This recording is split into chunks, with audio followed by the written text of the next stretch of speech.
Dianggap bangkai pembawa sial dan dibuang ke hutan larangan, kakek lusuh ini diselamatkan harimau putih penjaga hutan. Pernahkah Anda diinjak-injak, diludahi, dan dibuang bagaikan sampah yang tidak berharga? Bayangkan menjadi kakek renta yang diserat paksa dan ditendang lututnya hingga hancur oleh juragan desa yang serakah. Tapi, apa jadinya jika kakek lusuh yang dianggap bangkai pembawa sial itu ternyata adalah sang dewa penguasa hutan larangan yang dikawal harimau putih raksasa? Bersiaplah untuk sebuah pembalasan dendam paling epik yang akan membuat Anda merinding. Selamat datang di Jejak Kehidupan. Mari kita saksikan kehancuran sang juragan sombong. Terik matahari memanggang desa Sukatani bagaikan lidah api dari neraka jahanam, merebus udara hingga pandangan mata mengabur oleh uap panas. Tanah-tanah persawahan retak menganga sebesar lengan orang dewasa. Tanaman padi menguning layu sebelum waktunya, dan bangkai-bangkai ayam berserakan membusuk di sudut-sudut pekarangan, mengeluarkan aroma kematian yang pekat. Di tengah penderitaan massal yang mencekik leher itu, seorang lelaki tua renta dengan punggung bungkuk melengkung menyerupai ranting rapuh yang siap patah, terus mengayunkan sapu lidi kusamnya di halaman sebuah gubuk reot. Kulitnya yang sekasar parutan kayu berkerut menempel ketat pada tulang. Pucat pasi sedingin es kering, memancarkan aroma tanah basah bercampur daun busuk yang secara instan membuat siapapun yang lewat spontan menutup hidung rapat-rapat sambil meludah ke tanah. Napas kakek Bayu berbunyi nyaring seperti peluit rusak setiap kali dadanya yang kerempeng kembang kempis menyedot udara panas. Tangan rentanya yang gemetar hebat dipenuhi bercak noda getah, memegang gagang sapu dengan sisa-sisa tenaga yang nyaris habis. Tatapan kosong ke arah tanah berdebu, namun menyimpan ketenangan setajam mata elang yang tak pernah pudar oleh waktu. Ia tidak peduli pada tatapan jijik warga yang lalu lalang. Ia tidak pula meratap saat sekelompok pemuda sengaja menendang kerikil tajam hingga menggores pelipisnya. Darah kental menitik pelan, mengalir melewati keriput di pipinya. Kakek Bayu hanya mengusap luka itu dengan ujung karung goni bekas yang menjadi satu-satunya pakaian penutup tubuhnya, lalu merengkuh dadanya, menelan rasa perih itu dalam diam yang teramat panjang. Namun ketenangan kakek tua itu seketika dikoyak oleh suara derap langkah berat dan aroma parfum melati murahan yang menyengat tajam. Menginvasi udara kemarau secara paksa. Juragan Karto, kepala desa dengan perut buncit yang seolah memprotes kancing baju batik licinnya, melangkah punggah memasuki pekarangan tanpa permisi. Setiap jari gemuknya dihiasi cincin batu akik raksasa yang berkilau menyilaukan mata di bawah terik matahari. Di belakangnya, puluhan warga desa mengekor dengan napas memburu dan wajah beringas, menggenggam erat cangkul, celurit berkarat, serta kayu balok. Mata licik Juragan Karto menyapu gubuk reot kakek Bayu, sebidang tanah strategis di pinggir jalan utama yang selama berbulan-bulan memicu air liur keserakahannya untuk segera diratakan dan dibangun menjadi pabrik kayu raksasa. Juragan Karto menghantarkan tongkat emasnya ke tanah kering hingga debu mengepul tebal, menudingkan ujung logam itu tepat ke antara kedua mata kakek Banyu yang menunduk pasrah. "Lihatlah bangkai hidup ini, saudara-saudara," teriak Juragan Karto dengan suara menggelegar yang menggetarkan udara.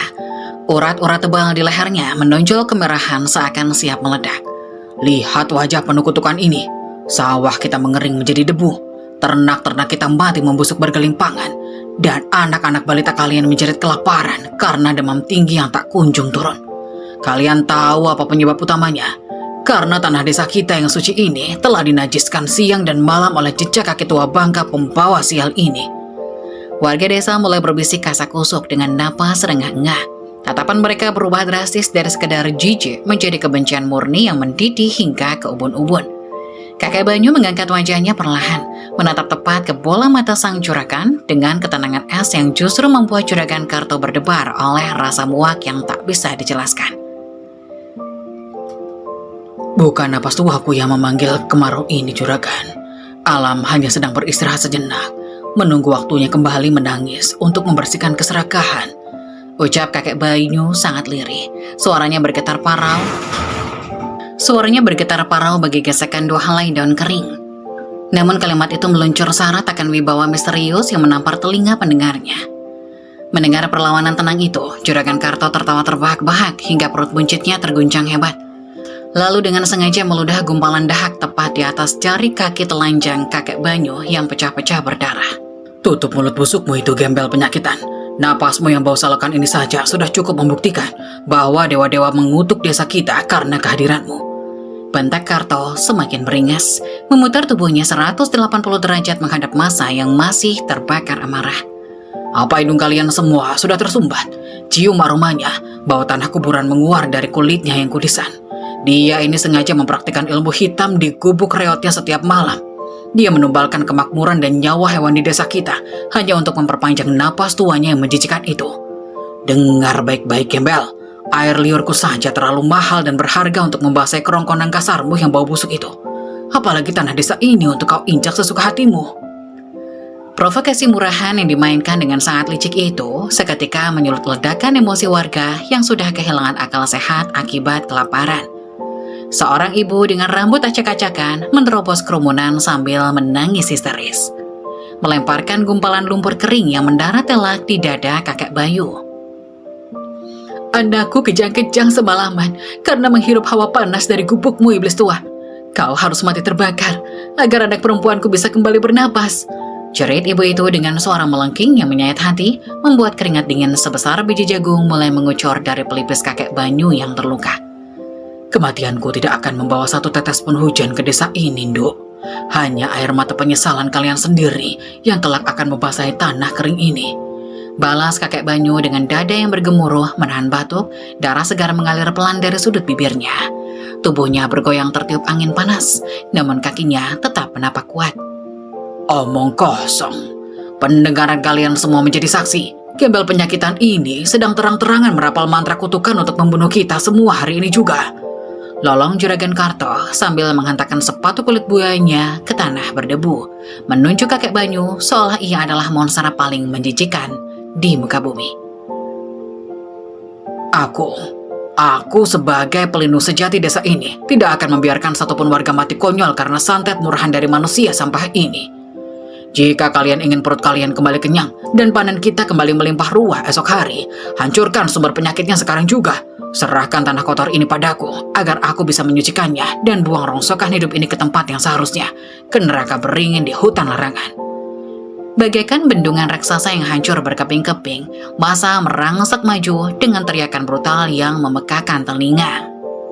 Tangan-tangan kasar meringkus leher dan bahu ringkih kakek Bayu, menarik karung goninya dengan kasar hingga nyaris merobek kulit tipisnya.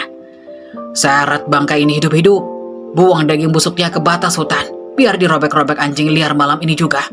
Teriak seorang alguju desa sambil memukul punggung sang kakek dengan gagang cangkul hingga terdengar bunyi retakan pelan. Di saat yang bersamaan, obor-obor menyala mulai dilemparkan tanpa ampun ke atap rumbia gubuk sang kakek. Api seketika berkobar ganas bagaikan lidah naga, melahap habis satu-satunya tempat bernaung pria tua itu. Mengirimkan asap hitam tebal yang membumbung tinggi menembus langit kemarau.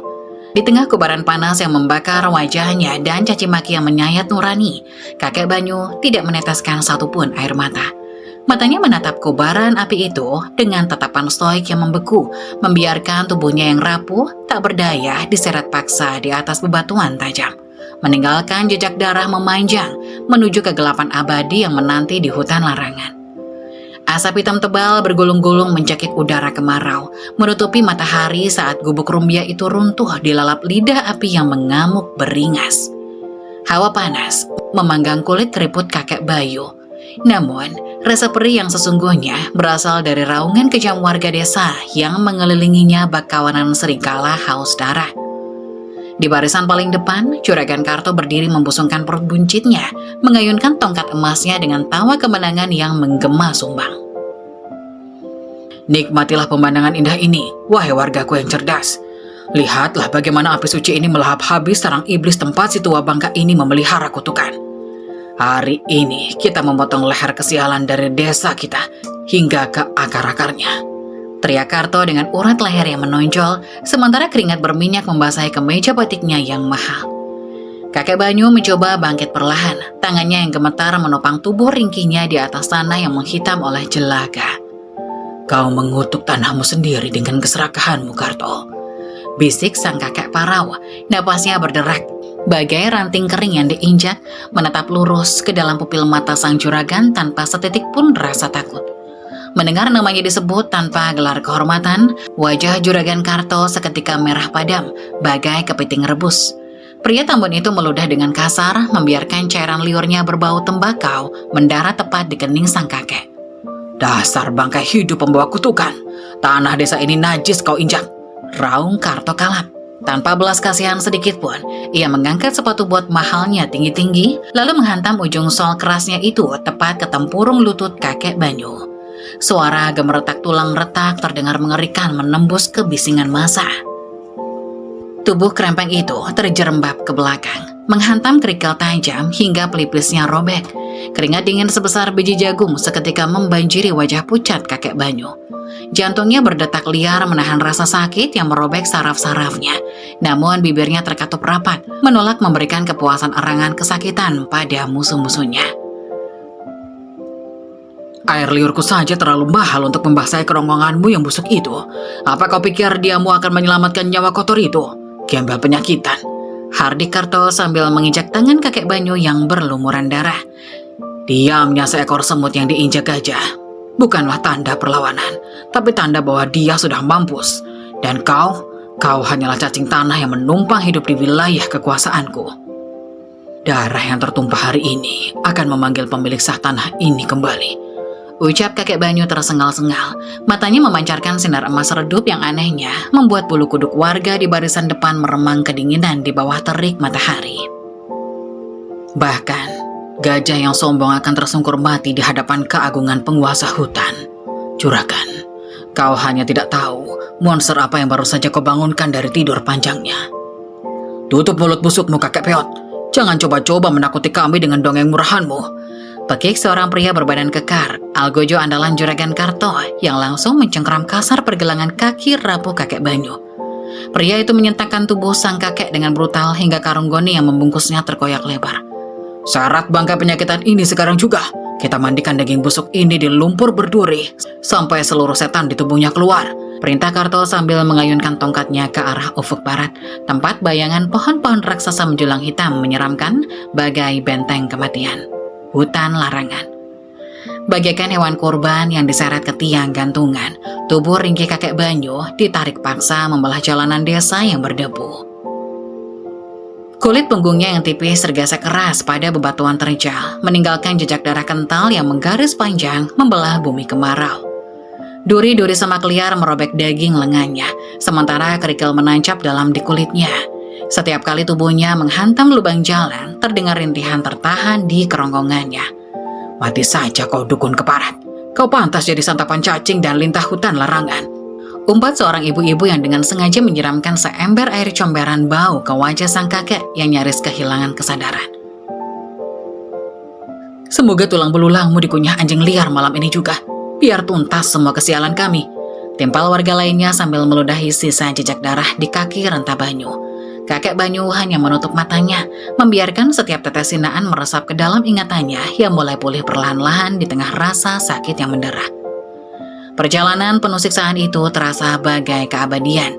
Langit sore mulai kehilangan cahayanya, digantikan oleh awan mendung berwarna ungu pekat yang bergulung-gulung membawa hawa dingin menusuk tulang. Angin berembus kencang, membawa aroma lumut basah yang bau bangkai dari balik pepohonan purba yang batangnya sebesar rumah.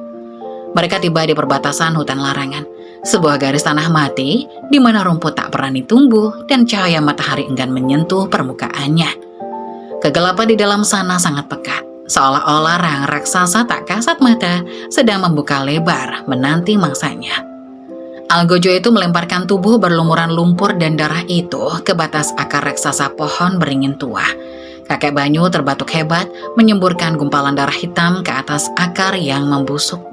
Napasnya kini hanya berembus satu-satu, sangat lemah bagai lilin yang tertiup badai. Juragan Karto melangkah mendekat, memandang rendahan gumpalan daging tak berdaya itu dengan seringai iblis yang sangat menjijikan. "Selamat datang di peristirahatan terakhirmu, rongsokan tua," desis Karto dengan nada mengejek yang sangat memuakan. Ujung sepatunya memainkan ujung karung goni sang kakek. "Di dalam sana tak ada tanah untuk kau klaim. Tak ada manusia yang akan mengasihani bau busukmu. Mulai detik ini tanahmu resmi jadi milikku, dan namamu akan dihapus dari sejarah desa ini. Tenggelam bersama kotoran babi hutan di dalam sana. Dengan sisa tenaga yang entah dari mana asalnya, kakek Banyu mendongak menatap wajah Sambong Karto. Melalui mata yang sudah separuh buta oleh darah, ia tersenyum tipis. Sebuah senyuman stoik yang begitu agung dan meremehkan. Hutan ini bukan tempat kematianku, Karto. Bisiknya pelan namun menggema di keheningan senja, membuat Karto entah mengapa menelan ludah dengan susah payah saat melihat tatapan itu. Ini adalah singgasanaku yang sesungguhnya. Nikmatilah tidur nyenyakmu malam ini, Juragan. Karena besok aku sendiri yang akan mencabut jantung kesombonganmu. Banyak bacot kau, gembel penyakitan. Tendang dia ke jurang kegelapan. Perintah Karto panik untuk menutupi rasa gentarnya yang tiba-tiba merayap di tengkuknya. Sang Algojo menendang pinggang sang kakek dengan sekuat tenaga. Tubuh rapuh itu pun terguling tak berdaya, terperosok ke dalam kegelapan pekat hutan larangan, ditelan oleh suara auman mengerikan dari kejauhan yang memecah keheningan malam badai yang akan segera tiba. Kegelapan di dalam hutan larangan bukanlah sekedar ketiadaan cahaya, melainkan sebuah entitas hidup yang menelan segala harapan. Tubuh ringkih kakek Banyu terus tergulir ke dasar jurang yang dipenuhi akar berduri dan lumpur busuk berbau tajam. Setiap benturan menghancurkan sisa-sisa tulang rentanya, menciptakan simfoni penderitaan yang mengerikan. Saat tubuhnya akhirnya terhenti di dasar cekungan yang tergenang air comberan hitam, langit malam mendadak pecah. Petir menyambar ganas, membelah cakrawala, disusul oleh tumpahan badai hujan es yang menghujam bumi bagaikan ribuan jarum tak kasat mata. Suhu merosot drastis hingga mencapai titik beku. Kakek Banyu tergeletak tak berdaya. Darah segar yang mengalir dari pelipis dan lututnya yang hancur kini mulai membeku, menciptakan kerak merah kehitaman di atas kulit keriputnya yang sekering perkamen tua. Ia menggigil hebat, giginya bergemeratak, menahan rasa sakit yang tak terlukiskan oleh kata-kata manusia. Di tengah deru angin badai yang melolong seperti ribuan hantu kelaparan, telinga kakek itu justru berdenging, memutar ulang suara tawa melengking Juragan Karto yang terus menghantuinya bagai kutukan psikologis. Mati saja kau dukun keparat, kau pantas jadi santapan cacing dan lintah hutan larangan. Nikmatilah tidur nyenyakmu bersama kotoran babi hutan. Gema suara gaib Juragan Karto serasa menampar-nampar telinga kakek Bayu, berputar-putar di dalam kepalanya yang pening dan berdarah. Kakek Banyu terbatuk keras, memuntahkan gumpalan darah kental yang langsung tersapu oleh tumpahan hujan es. Ia memaksakan diri memeluk lututnya yang remuk, menatap nanar ke arah kanopi pohon beringin raksasa yang menutupi langit hitam. Apakah ini akhir dari penebusanku? Bisiknya lirih. Suaranya bergetar hebat, menembus kepungan suara badai. Tubuh fana ini sudah mencapai batasnya. Jika darah kotor ini yang dibutuhkan untuk mencuci keserakan manusia di tanah itu, maka ambillah semuanya, wahai semesta yang bisu. Lihatlah bangkai hidup ini. Tanah desa ini najis kau injak. Air liurku saja terlalu mahal untuk membasahi kerongkongan kasarmu. Halusinasi suara Karto kembali menggema, kali ini disertai bayangan ilusi ratusan wajah warga yang meludahinya tanpa henti dari atas jurang. Kalian buta, sungguh buta, gumam sang kakek parau, memejamkan mata erat-erat saat butiran es sebesar kerikil menghantam wajahnya. Tanah yang kalian puja hari ini akan menelan kalian sendiri esok hari. Karto, kesombonganmu kelak akan menjadi nisan dari kuburanmu sendiri. Tiba-tiba, lolongan angin badai terputus oleh suara gemerisik dahan patah yang sangat dekat. Bau anyar darah kakek Banyu telah melakukan tugasnya dengan sempurna, mengundang para malaikat maut dari kedalaman hutan. Dari balik semak belukar berduri yang berjarak tak lebih dari 5 langkah, 3 pasang mata merah menyala terang bagaikan bara api neraka, menatap tajam ke arah daging tak berdaya yang tergeletak di atas lumpur. Suara geraman rendah dan serak menggetarkan tanah basah di bawah tubuh kakek Banyu. 3 ekor serigala hitam berukuran raksasa dengan bulu sekasar kawat dan air liur beracun yang menetes dari taring-taring kuning mereka melangkah pelan keluar dari bayang-bayang. Mereka mengitari kakek Banyu, mengendus aroma kematian yang menguar kuat dari tubuh renta tersebut. Serigala terbesar, sang alfa yang memiliki luka codet mengering di wajahnya, memamerkan taringnya yang mematikan sambil mengerang buas. seolah tengah mengejek buruannya yang sudah diambang maut. Anehnya, tidak ada jeritan ketakutan dari mulut kakek Banyu, tidak ada rontaan panik atau tangisan cengeng memohon ampun. Dengan sisa tenaga yang ia kumpulkan dari sela-sela napasnya yang sekarat, kakek itu perlahan memutar lehernya, menatap lurus ke dalam bola mata merah sang alfa dengan ketenangan es yang mematikan. "Kemarilah anak-anak kegelapan," ucap kakek Banyu dengan nada yang sangat datar namun sangat berwibawa magis, mengabaikan rasa sakit yang merobek dadanya. "Apakah kalian diutus untuk mencabut nyawaku malam ini? Ataukah kalian sekedar pelayan kelaparan yang mencari sisa-sisa daging dari seorang manusia buangan?" Sang serigala alfa menghentikan langkahnya sejenak. Telinganya bergerak-gerak bingung mendengar suara manusia yang tidak memancarkan feromon ketakutan sedikitpun. Ia menggeram lebih keras, rahangnya terbuka lebar siap meremukan negorak. "Jika kalian ingin merobek leherku, lakukanlah dengan cepat," sambung kakek Banyu. Kali ini ia merentangkan kedua tangannya yang kurus krempeng, mengekspos dadanya secara terbuka kepada para predator buas itu. "Taring kalian jauh lebih suci dan jujur daripada lisan manusia-manusia serakah yang membuangku kemari. Robeklah daging busuk ini, patahkanlah tulang-tulang lemah ini, biarkan darahku menyatu dan memberi makan akar-akar purba hutan larangan. Tenggelamlah bersama kotoran babi hutan di dalam sana, rongsokan tua." Gemam suara Karto kembali berkelebat di benaknya, bersamaan dengan suara petir yang menyambar dahsyat menyoroti wujud mengerikan ketiga serigala raksasa yang mulai merendahkan tubuh mereka. "Aku tidak akan tenggelam dalam kehinaan manusia," desis kakek Banyu, matanya memancarkan ketegasan yang tak masuk akal bagi seorang pria yang tinggal selangkah menuju ajal. "Aku akan kembali ke asalku." Seolah terpancing oleh tantangan tak lazim itu, sang serigala alfa melolong panjang membelah langit badai. Kedua serigala lainnya menyusul. Otot-otot kaki belakang mereka menegang seperti bekas baja yang siap dilepaskan. Udara di sekitar mereka mendadak terasa pekat oleh insting membunuh yang mutlak, membekukan rintik hujan sebelum menyentuh tanah. "Datanglah," teriak kakek Banyu menantang maut, napasnya menderu kencang mengalahkan gemuruh guntur.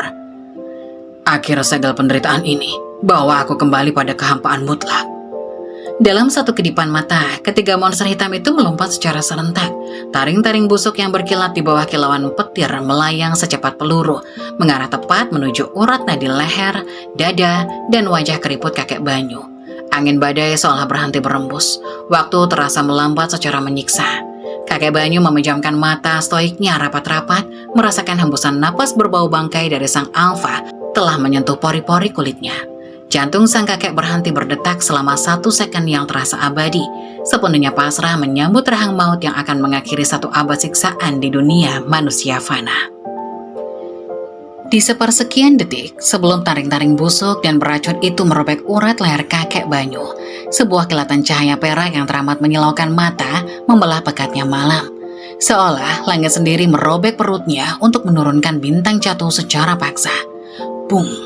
Suara hantaman dahsyat menggetarkan lempeng bumi, menghempaskan rintik hujan es ke segala arah bagai peluru meriam. Angin badai yang sedari tadi melolong tiba-tiba tersedot habis ke satu titik, digantikan oleh raungan memekakkan telinga yang begitu menggelegar hingga membuat pepohonan purba berusia ribuan tahun bergetar hebat sampai ke akar-akarnya. 3 serigala hitam yang tadinya melompat beringas penuh nafsu membunuh, kini terpental ke udara bagaikan boneka kain rongsokan yang ditabrak kereta api. Darah hitam muncrat mewarnai udara malam ini. Sang serigala alfa merintih putus asa dengan tulang rusuk hancur berantakan sebelum leher tebalnya diremukkan dalam satu gigitan kilat oleh sesosok bayangan raksasa. Kakek Banyu perlahan membuka matanya yang berat dan membengkak. Napasnya tersengal-sengal menahan perih yang tak tertahan. Di hadapannya berdiri sangat kokoh seekor harimau putih raksasa seukuran lembu jantan petarung. Bulunya seputih salju murni yang memancarkan pendar cahaya perak kebiruan. Secara ajaib mengusir kegelapan dan hawa dingin malam. Sepasang mata bermanik biru kristal dari makhluk mistis itu menatap sang kakek dengan tajam, namun menyiratkan kebijakan kuno dan kesetiaan mutlak yang melampaui akal sehat manusia. "Baskara, itukah kau? Kawan lamaku yang setia?" bisik kakek Banyu dengan suara parau yang bergetar hebat. Air mata hangat untuk pertama kalinya merembes dari pelupuk matanya yang keriput, membasahi pipinya yang kaku membeku. Kau datang menjemputku malam ini. Setelah sekian abad lamanya aku membiarkan diriku terbelenggu dalam wujud fana yang telah hina ini, menanggung dosa-dosa manusia yang tak pernah ku mengerti. Harimau putih raksasa bernama Baskara itu tidak mengaum. Ia justru menundukkan kepalanya yang agung, melangkah pelan menghindari genangan darah serigala, lalu mendekati tubuh sekarat sang kakek. Dengan ketulusan mutlak yang tak dimiliki manusia manapun, di desa Sukatani, Baskara meringkuk di atas lumpur, memeluk tubuh ringkih kakek Banyu yang menggigil hebat untuk mentransfer panas magis dari balik bulu saljunya. Lidah kasarnya yang hangat menjilati luka-luka robek di lutut yang dihancurkan Juragan Karto dan pelipis sang kakek. Secara ajaib menutup pendarahan fatal itu seketika. Bahkan binatang buas mematikan sepertimu ternyata jauh lebih tahu arti penghormatan dan welas asih, ucap kakek Banyu sambil mengelus perlahan surai putih harimau itu dengan tangannya yang bergetar. Napasnya mulai kembali teratur seiring kehangatan yang meresap ke pori-pori kulitnya. Sementara manusia-manusia di luar sana, makhluk yang selalu menyombongkan diri sebagai yang paling sempurna, justru membusuk oleh keserakahan dan kedengkian mereka sendiri. Mereka menyebutku bangkai penyakitan pembawa sial. Karto, manusia gila harta bermulut kotor itu menginjak kepalaku, menyeretku bagai sampah kotoran babi, dan mengira hutan kegelapan ini akan menelanku bulat-bulat. Baskara mengerang pelan, sebuah arangan mistis yang langsung bergema jernih di dalam pikiran kakek Bayu. Harimau itu kemudian menggigit pelan sisa karung goni di bahu sang kakek, mengangkat tubuh seringan kapas itu ke atas punggung lebarnya dengan kehati-hatian tingkat tinggi. Dalam sekejap, Baskara melompat membelah badai hujan es, berlari dengan kecepatan kilat, menembus pepohonan raksasa dan kabut tebal beracun, menuju jantung terdalam hutan larangan, tempat yang tak pernah diinjak oleh kaki fana. Mereka akhirnya tiba di sebuah lembah rahasia yang tersembunyi dengan sempurna di balik tebing kristal raksasa. Di tengah lembah tersebut, terdapat sebuah mata air purba yang memancarkan pendar cahaya keemasan yang begitu suci. Dikelilingi oleh reruntuhan pilar-pilar istana gaib yang tumbuh lumut bercahaya terang, air itu beriak pelan dan bernyanyi, seolah menyambut penuh kerinduan akan datangnya sang majikan sejati yang telah lama hilang di telan waktu. Air kehidupan inti bumi ternyata masih terjaga kemurniannya dengan sempurna setelah ribuan siklus purnama terlewati, gumam kakek Banyu dengan mata terbelalak penuh rasa takjub, membiarkan tubuh rentanya diturunkan secara perlahan oleh Baskara ke tepi telaga bercahaya itu. Selama ini, aku sengaja menyegel ingatanku sendiri, mengunci kekuatanku menjadi wujud manusia rentan penyakitan, semata-mata untuk menguji hati para penghuni peradaban di luar sana. Aku sungguh ingin melihat apakah sisa-sisa kebaikan masih bersemayam di sana. Dan balasan yang kudapat malam ini sungguh menakjubkan. Hanya siksaan fisik, pengkhianatan keji, dan caci maki yang merobek harga diriku sampai ke akar-akarnya. Dengan sisa tenaga terakhir yang ia kumpulkan, kakek Bayu merangkak mendekati bibir mata air itu. Tangannya yang dipenuhi bercak getah dan darah menciduk air keemasan yang terasa hangat di telapak tangannya. Ia menatap tajam pantulan wajah keriputnya yang menyedihkan di permukaan telaga suci tersebut. Malam ini, segala penderitaan laknat itu resmi kuakhiri selamanya, teriak kakek Banyu dengan sangat lantang. Suaranya kini membelah kesunyian lembah suci. Tak lagi terdengar parau, melainkan berat, dalam, dan menggelegar bagai guntur. Karto, kau meminta kutukan. Kau memohon turunnya monster pembawa sial yang akan menghancurkan kehidupan desamu. Maka mulai detik ini, akan kuberikan mimpi buruk berwujud penguasa mutlak yang akan mencabut nyawa kesombonganmu secara perlahan dan menyakitkan. Air suci ini akan mengembalikan apa yang seharusnya menjadi hak, martabat, dan takdir suciku. Kakek Banyu meneguk air keemasan itu dengan rakus. Detik itu juga, keajaiban hiperbolis meledak di seluruh penjuru lembah gaib. Pilar cahaya emas raksasa melesat menembus langit malam, menyapu habis badai es dalam radius puluhan kilometer menjadi langit bertabur bintang seketika. Tubuh ringkih yang tadinya melengkung bungkuk, patah, kini berderak keras. Tulang-tulangnya kembali lurus, memanjang, dan kokoh bagai baja tempaan dewa. Kerutan kulit keriput yang sekasar parutan kayu mengelupas hancur dengan sendirinya seperti debu tertiup angin, digantikan oleh kulit yang kencang, sehat, padat berotot, dan memancarkan aura keabadian yang menyilaukan. Kekuatan tanpa batas ini, napas kehidupan murni ini, membanjiri kembali seluruh nadiku bagai air bah. Tidak ada lagi batuk darah yang hina, tidak ada lagi tulang rapuh yang bisa diinjak manusia serakah. Seru sang pria sambil bangkit berdiri dengan sangat gagah. Otot-otot di sekujur tubuh mengembang dan mengeras, menyapu bersih segala sisa penyakit, kelemahan, dan luka fana dari kehidupan sebagai manusia buangan. Karung goni kotor berbau busuk yang membalut tubuhnya langsung meledak hancur berkeping-keping, menjadi debu bercahaya. Dari pusaran udara kosong di sekelilingnya, ribuan helai benang sutra emas menenun dirinya sendiri dengan cepat, membalut tubuh tegap sempurna itu menjadi sebuah jubah kebesaran raja bertatakan batu merah delima yang ujungnya menyapu tanah berlumpur. Rambut putih kusamnya kini tergerai panjang dan lurus bagai aliran perak cair. Dan sepasang matanya menyala terang dengan kilauan emas murni yang sangat mengintimidasi. Pria yang berdiri di sana bukanlah kakek tua penyakitan yang bisa diinjak-injak sesuka hati, melainkan sang penjaga kun, raja mutlak penguasa hutan larangan. Baskara mengaum dahsyat, membelah keheningan malam, lalu dengan menundukkan kepalanya yang besar hingga menyentuh tanah sebagai bentuk penyerahan total dan penghormatan tertinggi. Dari balik rimbunnya hutan, disusul oleh gemuruh langkah kaki yang menggetarkan bumi.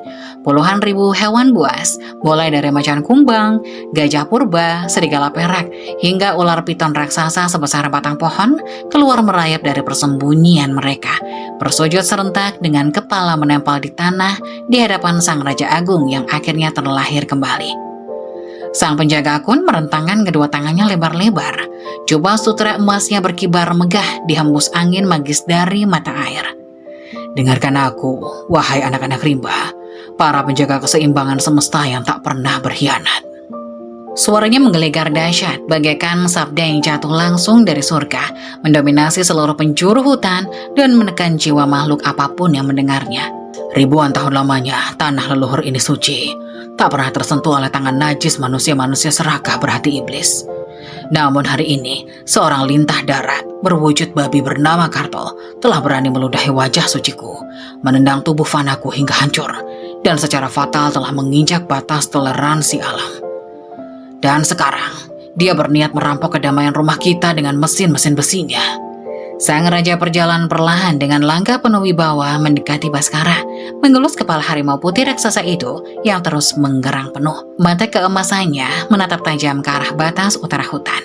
Pandangannya secara gaib menembus jarak bermil-mil jauhnya, menembus pepohonan dan kegelapan, langsung mengunci lokasi di mana puluhan alat berat milik Juragan Karto baru saja menerobos masuk secara ilegal ke wilayahnya.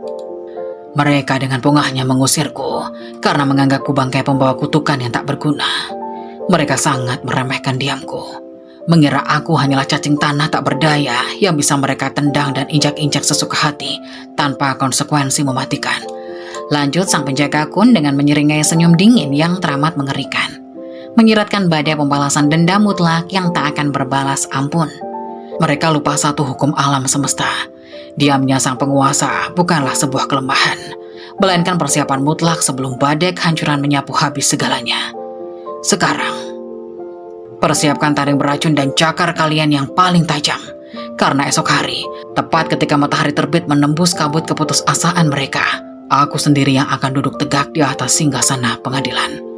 Aku akan mengajarkan pada manusia berhati iblis itu perbedaan mutlak antara cacing tanah rendahan dan keagungan sang dewa kematian.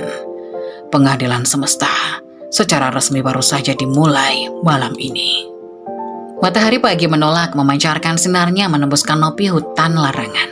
Seakan alam semesta tahu bahwa hari ini bukanlah hari untuk merayakan kehidupan, melainkan untuk menggelar sidang pengadilan maut. Suara deru bising dan asap hitam pekat dari 5 mesin ekskavator raksasa mencabik-cabik keheningan purba, merembukan pepohonan muda dan semak belukar tanpa belas kasihan. Di atas kap mobil jeep mewahnya yang mengkilap, Juragan Karto berdiri berkacak pinggang sambil mengisap cerutu mahal tebal, tertawa terbahak-bahak memamerkan gigi kuningnya.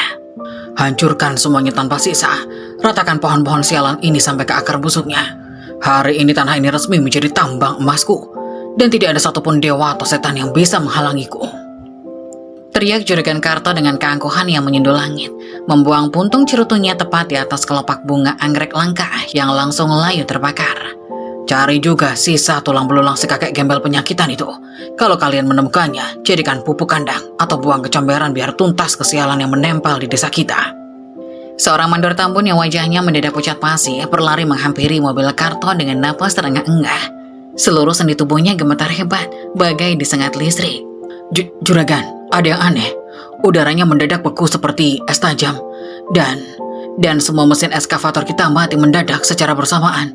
Starternya sama sekali tidak merespon, bos. Alat berat miliaran kita lumpuh total. Lapor sang mandor dengan suara bergetar ketakutan yang kentara. Wajah Karto seketika memerah, menahan amarah.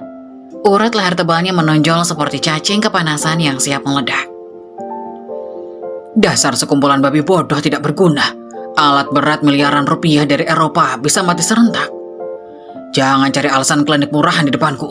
Aku tidak membayar kalian mahal-mahal untuk menjadi pengecut cengeng. Minggir kau, biar aku sendiri yang menyalakan mesin rongsokan ini. Hardik Karto kalap, melompat turun dari kap mobilnya. Soraya bersiap menampar sang mandor keras-keras. Namun sebelum telapak tangannya yang gemuk mendarat, keheningan mutlak tiba-tiba membekukan udara di sekitarnya. Kabut putih setebal kapas beracun bergulung-gulung turun dari tebing gaib, mengurung seluruh rombongan manusia itu dalam penjara kedap udara tanpa dinding. Dari balik selimut kabut tipis tersebut, puluhan ribu pasang mata menyala bermunculan. Hijau zamrud, merah darah, kuning terang, merayap rapat tanpa suara sedikit pun. Harimau kumbang, raksasa, gajah purba yang gedingnya setajam pedang melengkung, dan serigala hitam seukuran kuda perang mengepung mereka dalam formasi rapi bak prajurit militer yang siap mengeksekusi tawanan. Para pekerja Karto menjerit histeris, menjatuhkan gergaji mesin mereka dan tersungkur ke tanah. Seketika mengencingi celana mereka sendiri karena teror yang merembukan kewarasan. Apa ini? Siapa yang berani mempermainkan Juragan Karto di tanah kekuasaannya sendiri? Teriak Karto dengan gigi bergemeretak. Kesombongannya seketika menguap tak berbekas, digantikan keringat dingin sebesar biji jagung yang membanjiri kemeja sutra batiknya. Cairan hangat berbau pesing tanpa sadar mengalir deras dari pangkal pahanya, membasahi celana panjang mahalnya. Kau mencari tulang belulangku untuk dijadikan pupuk kandang, Juragan Karto. Sayang sekali, semesta tidak mengizinkan penguasa suci ini beristirahat dalam kehinaan yang kau ciptakan. Sebuah suara bariton yang sangat berat, menggelegar dahsyat dan bergema menekan dari segala penjuru langit, sukses membelah kabut tebal itu. Bumi bergetar hebat saat sebuah akar emas raksasa merobek tanah berlumpur, mengangkat sebuah singgasana alam yang terbuat dari jalinan kristal murni dan kayu purba bercahaya. Di atasnya duduk dengan keanggunan absolut seorang dewa, sang penjaga kun. Jubah sutra emasnya berkilau menyilaukan mata, wajahnya tampan tanpa keriput sedikit pun, dan matanya memancarkan api keabadian yang mengintimidasi. Di sisi kirinya, Baskara sang harimau putih raksasa mengaum dahsyat hingga memecahkan seluruh kaca mobil jeep milik Karto hancur berkeping-keping dalam sekejap. Mata Karto melotot, nyaris melompat dari rongganya. Mulutnya menganga terlampau lebar. Saraf otaknya menolak mempercayai apa yang tersaji di depan matanya. Wajah stoik yang agung itu, sorot mata setajam elang itu. Kau, kakek Banyu. Tidak mungkin, ini pasti ilusi setan. Kau cuma bangka penyakitan bau selokan. Kau cuma gembel tua cacat menjijikan. Bagi Karto secara histeris, lutut gempalnya kehilangan fungsi hingga ia ambruk terjatuh keras di atas genangan lumpur tebal. Sang Raja Hutan tersenyum dingin, sebuah senyuman megah yang menjanjikan siksaan tak berujung. Apakah matamu yang telah sepenuhnya membuta oleh keserakahan itu masih bisa melihatku sebagai gembel fana berbalut kaun runggoni yang kakinya kau hancurkan tanpa ampun kemarin sore, Karto? Tanya sang penjaga kon perlahan. Setiap suku katanya mengandung tekanan gravitasi magis yang membuat paru-paru Karto serasa diremas kuat oleh tangan tak kasat mata. Kemarin di halaman gubukku, kau menendangku dan berkata, diamnya seekor semut yang diinjak gajah adalah bahwa ia sudah mampus. Tapi lihatlah baik-baik sekarang, Karto. Gajah sombong bermulut kotor sepertimu kini menangis dan merangkak memelas di hadapan semut yang ternyata adalah penguasa mutlak pencabut nyawamu. Karto menangis meraung-raung, mengoyak tenggorokannya, merangkak maju, beringsut-ingsut untuk mencium tanah basah di bawah singgasana. Wajahnya yang kemarin pungah dan licin oleh parfum mahal, kini cemong oleh lumpur kotor dan air mata yang berlinang. Ampuni aku Paduka, ampuni hamba yang kotor dan buta ini. Aku memang serakah, aku ini iblis. Tolong jangan bunuh aku. Aku berjanji akan kembalikan semua tanah warga desa. Aku akan serahkan seluruh hartaku, pabrikku, mobilku, berangkasku padamu. Semuanya mutlak milikmu. Tolong biarkan aku hidup sebagai anjing penjaga alas kakimu saja. Aku mohon dengan sangat. Ratap Karto sejadi-jadinya. Air mata keputusasaan bercampur ingus mengalir menjijikan membasahi bibirnya. Seluruh harga diri dan keangkuhannya telah hancur lebur berkeping-keping menjadi butiran debu paling hina di alam semesta. Uang harammu dan segala kemewahan berbau darah yang selalu kau agungkan itu sama sekali tidak berharga sepeser pun di wilayah suciku, Karto. Potong sang raja dengan nada penuh jijik yang menusuk. Menatap lintah darat di bawah kakinya itu bagaikan menatap ungkahan kotor hewan. Kau mengusirku dari tanah kehidupanku sendiri karena kau menganggapku seonggok daging pembawa penyakit sial. Kau meludahiku dan menyiksa tubuhku yang fana karena aku tua dan aku tak membalas pukulanmu. Keadilan sejati dari semesta tidak akan pernah bisa disuap oleh kepingan hartamu, Karto. Keadilan hanya bisa ditebus lunas dengan karma siksaan yang jauh melampaui penderitaan korbanku. Baskara menggeram buas, melompat turun dan menancapkan satu cakar tajamnya tepat di dada buncit Karto, merobek kemeja sutra mahal itu tanpa menembus jantungnya. Karto menjerit melengking, ngeri menyerupai lengkingan babi yang sedang disembelih hidup-hidup. Dengarlah titah mutlakku hari ini, Juragan Karto. Seru sang penjaga kun bangkit berdiri tegak dari tata emasnya. Auranya meledak, membutakan seluruh mata yang memandang. Segenap harta bendamu, aset pabrik kayumu, dan seluruh tabunganmu di desa akan disita secara gaib malam ini juga. Dan aku akan membagikannya langsung kepada rakyat miskin yang darah dan keringatnya kau peras. Sedangkan untuk tubuh berdosamu, kematian mutlak adalah sebuah hukuman istirahat yang terlampau mewah dan enak bagimu. Mulai detik ini aku mengutukmu menjadi bangkai hidup abadi pelayan hutan larangan. Tidak, tolong, jangan kutuk aku. Lebih baik bunuh saja aku sekarang, Paduka, jerit Karto putus asa. Tubuh najismu tak akan pernah bisa mati di telan waktu, tapi lidah licikmu akan keluh tak bisa merangkai kata. Lanjut sang raja tanpa ampun, mengangkat tongkat akarnya. Kau akan merangkak di perbatasan gelap hutan larangan dengan wujud setengah manusia, setengah babi hutan. Selamanya kau akan dipaksa memunguti kotoran hewan dan dedaunan busuk menggunakan bibir besarmu. Sementara akal sehat manusiamu akan tetap sengaja kujaga agar kau bisa menyadari dan merasakan betapa hinanya wujudmu hingga akhir zaman tiba. Jeritan memilukan Karto seketika terputus dan berganti menjadi dengkuran babi yang mengerikan saat kilatan cahaya keemasan dari tongkat sang raja menyambar tubuhnya. Tubuh Tambun Karto mengejang-ngejang hebat di atas genangan kencingnya sendiri. Kulitnya perlahan melepuh dan ditumbuhi bulu hitam kasar yang tajam berduri. Sementara hidung mancungnya memendek pesat membentuk moncong babi yang buruk rupa. Diiringi raungan tawa para hewan buas, Karto merangkak tertati-tati, menjauhi singgasana menuju kegelapan perbatasan hutan dalam penderitaan, keputusasaan, dan penyesalan tanpa batas yang tak akan pernah bisa ia akhiri seumur hidupnya. Di atas tahta keemasannya yang bersinar menyilaukan, sang raja hutan pun tersenyum puas, mengelus rambut kepala Baskara yang mendengkur patuh di sisinya. Keadilan pamungkas akhirnya terbayar lunas dengan sangat dramatis dan sempurna. Peristiwa ini mengukir sejarah abadi peringatan bagi dunia manusia tentang batas kesabaran alam dan bahwa karma dari penguasa yang direndahkan tak akan pernah sekalipun salah alamat dan mencabut kesombongan pelakunya. Itu dia akhir kisah yang berjudul Dianggap Bangkai Pembawa Sial dan Dibuang ke Hutan Larangan. Kakak lusuh ini diselamatkan harimau putih penjaga hutan. Pelajaran apa yang bisa kamu ambil dari kisah ini? Semoga kita semua tidak menjadi penguasa yang zalim, dan sebaliknya kita bisa menjadi orang baik yang bermanfaat buat orang-orang di sekitar kita.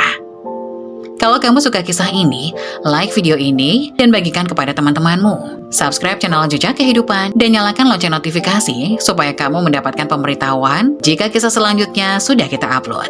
Simak terus kisah-kisah kehidupan dari kami. Terima kasih dan sampai jumpa di kisah selanjutnya.